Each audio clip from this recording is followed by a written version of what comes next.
the forgotten survival fishing method that works in any water. For centuries, people survived not through gear or luck, but through skill. Today, we're going into one of the most reliable fishing methods ever recorded, a technique that worked in rivers, lakes, coastlines, and floodplains long before rods existed. If you're new here, subscribe to Warfield Chronicles so you never miss the next deep dive into history's most practical knowledge. Now, let's get straight to it. The method begins with understanding how ancient trap fishing actually works. Long before hooks were forged, communities from the Baltic to East Africa built simple fish traps that required no bait, no constant attention, and almost no tools. The principle is universal. Guide fish into a narrow chamber they cannot escape.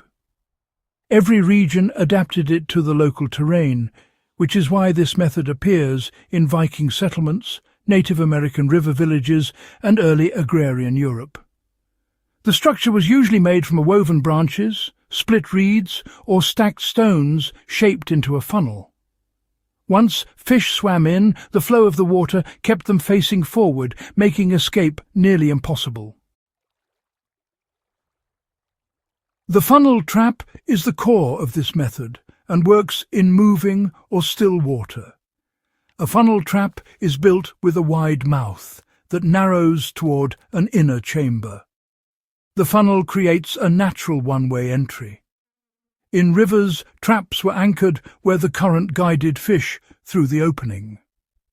In still water, they were placed near reeds, submerged logs, or quiet inlets where fish feed. The design is simple, a basket-like cylinder or V-shaped barrier with a narrow interior throat. Even with modern materials, it remains one of the most efficient passive fishing tools someone can build in minutes. Building one in the field can be done with natural materials anywhere in the world.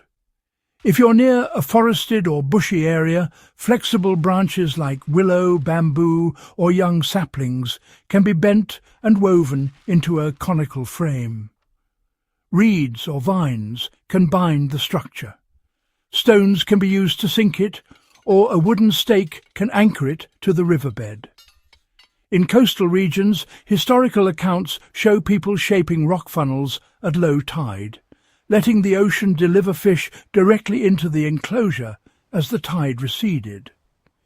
In shallow rivers, early European farmers built V-shaped stone walls pointing downstream, guiding fish into a basket waiting at the tip. Applying the technique today gives you a dependable survival option. If you're stranded near a river, place a woven trap at a natural choke point, such as a narrow bend or beneath overhanging roots where fish take shelter. At night, set it near areas where small fish gather to avoid predators. In lakes, submerge the trap near submerged vegetation and weigh it down. If you're on a coastline, mimic the old tidal traps by arranging stones into a small enclosure and letting the tide do the work. These setups require no constant tending. Check every few hours and reset. Even modern survival instructors still teach this because it works whether you have gear or not. This knowledge remains an advantage for any historian, survivalist, or field explorer. What makes this method valuable is that it hasn't changed in thousands of years, because it doesn't need to.